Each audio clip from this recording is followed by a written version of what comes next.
Check ചെയ്തു.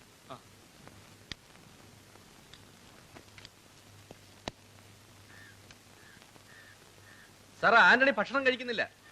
ഏതാന്റണി? 321. എന്തു പറ്റി? അറിയില്ല സാർ. രാവിലെയും ഭക്ഷണം വാങ്ങി ആർക്കോ കൊടുക്കുക ചെയ്തത്. നിരാഹാര സമരം വല്ലതുമാണോ? ചോദിച്ചിട്ട് അയാൾ ഒന്നും പറയുന്നില്ല.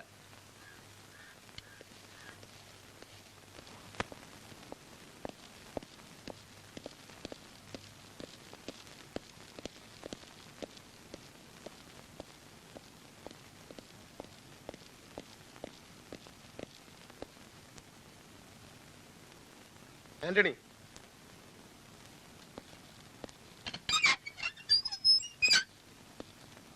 നിങ്ങൾ പോയിക്കോളൂ. അയാളോട് പോകാൻ പറഞ്ഞത് നമ്മുടെ പ്രൈവസിക്ക് വേണ്ടിയാണ്. എന്താ ആന്റണിയുടെ പ്രശ്നം? ഒന്നുമില്ല. പിന്നെന്താ നിങ്ങൾ ആഹാരം കഴിക്കാഞ്ഞത്? രാവിലെയും കഴിച്ചില്ല എന്ന് പറഞ്ഞു. ഞാനിവിടെ ചാർജ് എടുത്തിട്ട് 1 വർഷമാകുന്നു. ഇന്ന് വരെ കുറ്റവാളികൾ എന്ന നിലയിൽ ഞാൻ നിങ്ങളോട് പെരുമാറിയിട്ടില്ല.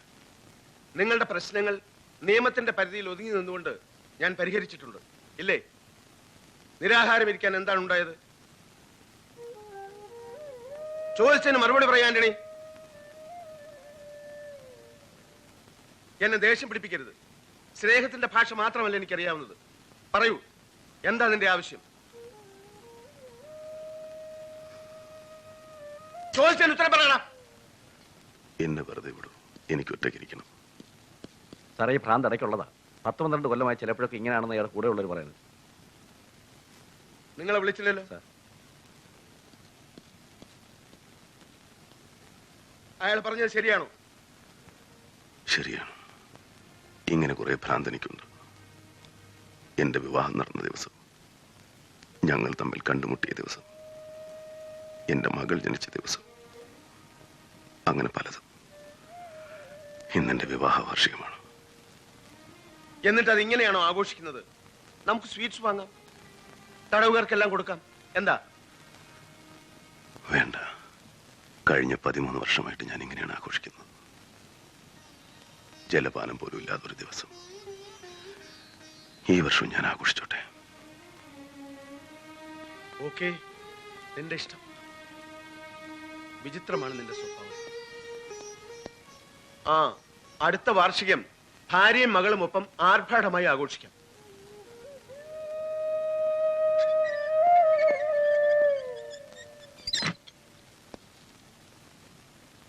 Many, many happy returns of the day.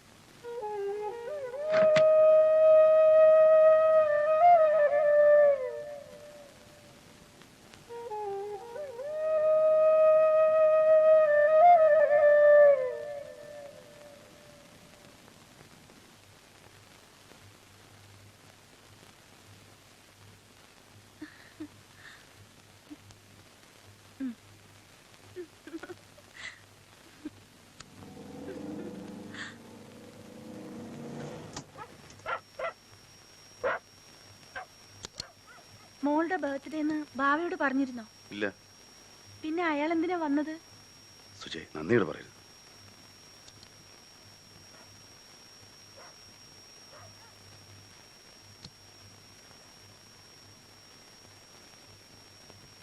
ബാബ, നീ വിളിച്ചില്ലെങ്കിൽ ഞാൻ വരില്ലെന്ന് വിചാരിച്ചോ? മോളെ, മോൾ അറിയോ ഉപ്പുപ്പാനെ?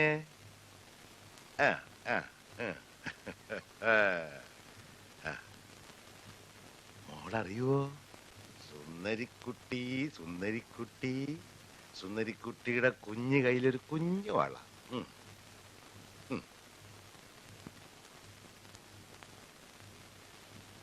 എന്താ സുജാതയുടെ മുഖം വല്ലാതെ? ഞാൻ വന്നത് അധികപ്പറ്റായോ? അയ്യോ ഇല്ല ബാബ, ഒരിക്കലും ഇല്ല. അങ്ങനെ ഒരു ആഘോഷമായിട്ടൊന്നും ഇല്ലാത്തതുകൊണ്ടാ ബാബയെ അറിയിക്കായിരുന്നു. എന്റെ മുഖത്ത് നോക്കി നുണ പറയാൻ നിനക്ക് അറിയില്ല. വിളിച്ചാലും വിളിച്ചില്ലെങ്കിലും ബാബ വരും, വരണം. എന്റെ മക്കൾ എന്നെ ബാപ്പാന്ന് വിളിക്കുന്നു, നീ ബാബാന്ന് വിളിക്കുന്നു. ആ ഒരു വ്യത്യാസമല്ലേ ഉള്ളൂ. നീ വിളിക്കുന്ന കേട്ടാ മറ്റുള്ളവരങ്ങനെ വിളിച്ചു തുടങ്ങിയത്. എൻ്റെ ഒപ്പം നിൽക്കുന്നവരെല്ലാം എനിക്ക് മക്കളെ പോലാ. നീ എനിക്ക് മോളെ പോലെയാ. നിന്റെ കെട്ടിയവനെ ഞാൻ തട്ടിക്കൊണ്ടു പോകുന്നില്ല. ശരി, സ്വർഗത്തിലെ കട്ടുറുമ്പായിട്ട് ഞാൻ നിൽക്കുന്നില്ല. വരട്ടെ. എന്തെങ്കിലും ഒന്ന് കഴിക്കാതെ? ഓ, കഴിക്കാമല്ലോ. ഒരു കഷ്ണം കേക്കിങ് ഇതാ. ലേശം വലുതായിക്കോട്ടെ. നിന്റെ മോടെ പിറന്നാൾ കേക്ക് എന്റെ കെട്ടിയൊക്കെ കൊടുക്കണം. അവളാണ് ഈ ദിവസം ഓർമ്മ വെച്ചോണ്ട് പറഞ്ഞത്.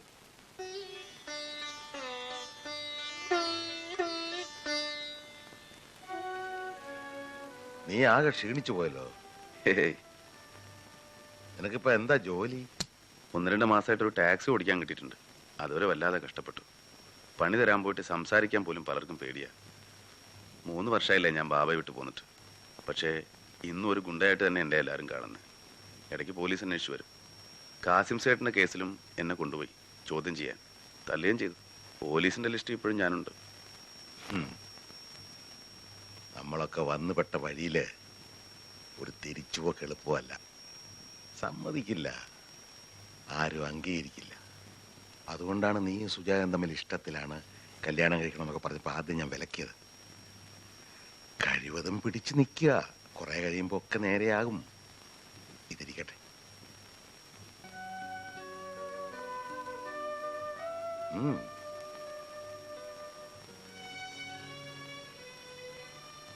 ഉമ്മ നിന്നെ എപ്പോഴും ചോദിക്കും. സമയം കിട്ടുമ്പോ സുജാതയും മോളെയും കൂട്ടി ഉമ്മ വന്ന് കാണണം. അലിയാര് കൊലയാളിയും കൊണ്ടയാണ്. കെട്ടിയോളും മക്കളും പാവങ്ങളാ.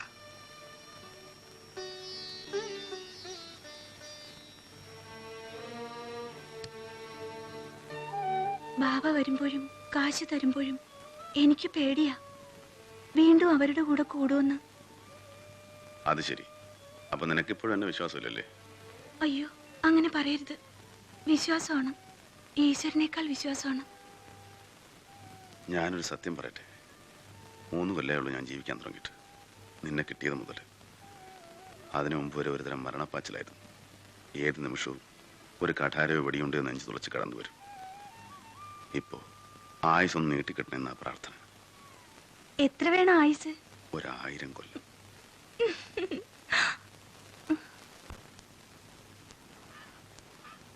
ടാക്സിയോ പ്രൈവറ്റോ? പ്രൈവറ്റ്. കള്ള ടാക്സി ഓടാറുണ്ടോ? ഇല്ല, ഓടാറില്ല സാർ. ടാക്സ് അടച്ചിട്ടില്ലേ? അടച്ചിട്ടുണ്ട്. ആ സൈഡിലേക്ക് ഒതുക്കി നിർത്തടാ. പോലീസ് മാസാവസാനല്ലേ, ശമ്പളം തീർന്നിട്ടുണ്ടാവും. പിരിക്കാൻ ഇറങ്ങിയിരിക്കുക.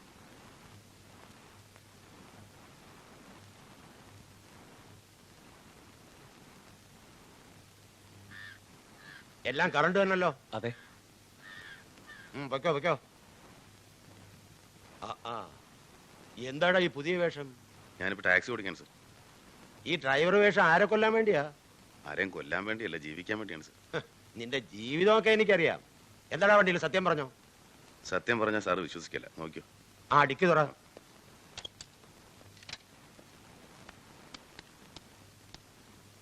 എന്തോന്നടാ ഈ ടയറിന്റെ ഉള്ളില്? സ്വർണവും കഞ്ചാവും ഒന്നും അല്ല സാറേ, കാറ്റാ. സംശയം ഉണ്ടെ പരിശോധിച്ച് നോക്കും. ചൂടാവാതെടാ, ചൂടാവാതെ. അടക്ക്.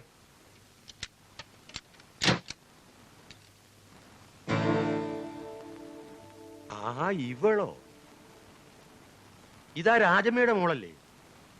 ഇവളെ ആർക്കാടാ കൊണ്ടുപോകുന്നത്? എനിക്കായിട്ട് കൊണ്ടുവന്നതാ. എന്റെ ഭാര്യയും കുഞ്ഞുവാ. അപ്പൊ നീയാണ് ഇവളെ തട്ടിക്കൊണ്ടുപോയതല്ലേ? ഭയങ്കര. നിനക്ക് എന്നെ അറിയാമോടി? ഇല്ല. കണ്ണൻ നായർ സാറ്. നിന്നെ ഞാൻ കണ്ടിട്ടുണ്ട്. അമ്മയോട് ചോദിച്ചാ പറയും. രാജമ്മയെ എനിക്കറിയാം. ഞാൻ എക്കാൺസ്റ്റബിൾ ആയിരുന്ന കാലത്തേ അറിയാം. ഇടയ്ക്കൊക്കെ അവിടെ വരാറുണ്ട്. അന്ന് നീ വെറും കൊച്ചാ. ഇന്നിപ്പോ അമ്മയെക്കാളും സുന്ദരി ആയിരിക്കുന്നല്ലോടി. സാറേ, ചെക്കിങ് കഴിഞ്ഞ ബുക്കും പേപ്പറും ഇഞ്ഞതാ. നിന്റെ ഫോട്ടോ കാണിച്ച് ആശിപ്പിച്ച് എന്റെ കാശമ്മ കുറെ തിന്നിട്ടുണ്ട്. ആന്റണി പഴയ സ്വഭാവം വേണ്ടെന്ന് വെച്ചിട്ടുള്ളൂ. ആണത്തം പണയം വെച്ചിട്ടില്ല. ചേറ്റത്തരം പറഞ്ഞ നിന്റെ ചങ്കിളി ഞാൻ പുറത്തു വരും പോട്ടി.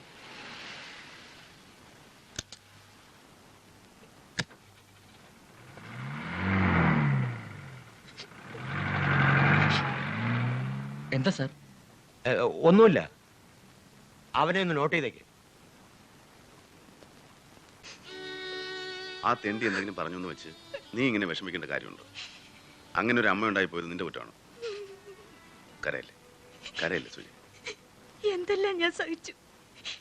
ആ നരകത്തിൽ നിന്ന് ചേട്ടൻ എന്നെ രക്ഷിച്ചപ്പോ അതോടെല്ലാം തീർന്നു എന്ന് കരുതി. ആ ചീത്തപ്പേരെന്നെ വിട്ടുപിരിയില്ല. എന്റെ കുഞ്ഞിനെ അത് വിടില്ല. നീ വെറുതെ ഓരോന്ന് ആലോചിച്ച് പെരുപ്പിക്കുക. ഞാനപ്പോൾ എത്രമാത്രം ഒരുങ്ങുന്നുണ്ടെന്ന് നീ ഒന്ന് ആലോചിച്ച് നോക്ക്. നിനക്ക് അമ്മയുടെ ഒരു ചീത്തപ്പരേ ഉള്ളൂ. ഞാൻ ചീത്ത തന്നെ, കൊലയാളിയാ. എന്ത് നന്മയാണ് എനിക്ക് അവകാശപ്പെടാനുള്ളത്?